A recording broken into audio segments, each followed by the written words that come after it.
Je suis chez Excavation La Fontaine comme travailleur étranger temporaire. Archange, ce Camerounais arrivé ici il y a 2 ans, est bien intégré au Québec et dans son travail, mais il s'inquiète de ce que l'avenir lui réserve. C'est vrai qu'au jour d'aujourd'hui, il y a des nouvelles mesures qui entrent en jeu, qui deviennent de plus en plus compliquées pour nous autres, les travailleurs immigrants temporaires. Aujourd'hui, je croise les doigts et je prie Dieu pour espérer vraiment que mon permis soit renouvelé à l'échéance. Le souci, ce n'est pas seulement de renouveler le permis, mais c'est de renouveler également le permis, mais permettre à ces enfants-là que nous avons mis au monde d'être près de nous, à notre famille, d'être là. Parce qu'au-delà du renouvellement de son permis qui vient à échéance dans les prochains mois, ce sont les possibilités de faire venir sa famille qui s'amenuisent, alors qu'il en faisait un projet de vie. Ma première fille, elle a 6 ans, l'autre, elle a 2 ans et la dernière, elle a à peine 8 mois. Elle est née quand je n'étais pas là. Je me pose la question, est-ce que ce gouvernement qui nous a séduits, qu'est-ce qui s'est passé pour qu'il se retrouve dans cet environnement aujourd'hui d'insécurité? Chez La Fontaine, il n'est pas le seul à s'inquiéter de ses possibilités de s'établir ici. Je m'appelle Flavio, je viens du Pérou.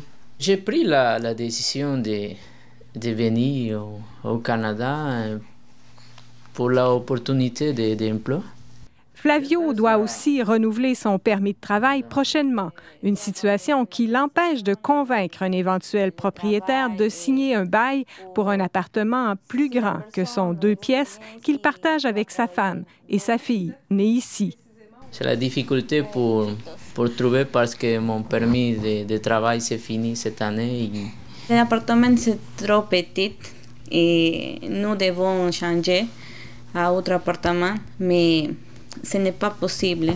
Le but ultime de la majorité des travailleurs sont de venir s'établir ici de façon permanente. D'avoir des resserrements comme ça fait en sorte que l'accès à la résidence permanente est de moins en moins accessible. Chez La Fontaine, on est conscient de ces enjeux et de l'insécurité qu'ils entraînent. Ici, 30 des 70 mécaniciens qui entretiennent les 300 engins de chantier sont des travailleurs étrangers temporaires. Aujourd'hui, on a repris le contrôle de l'atelier mécanique grâce à la main-d'œuvre étrangère, parce que sans eux, on n'arriverait pas à réparer notre important parc d'équipement. L'entreprise souhaite que les règles soient assouplies afin de garder ces travailleurs essentiels ici. De savoir qu'ils ne pourront peut-être pas s'établir ici, ça les inquiète beaucoup, là. On risque peut-être même de les perdre, là. Mon souhait réellement, c'est que les gouvernements puissent regarder un peu ces nouvelles mesures, essayer d'alléger pour nous permettre à nous autres qui travaillons ici de faire venir nos enfants qui ont vraiment besoin de nous pour grandir. J'espère que ma petite voix et ma modeste voix également va permettre que ce gouvernement comprenne les difficultés que nous avons aujourd'hui de s'épanouir au Canada.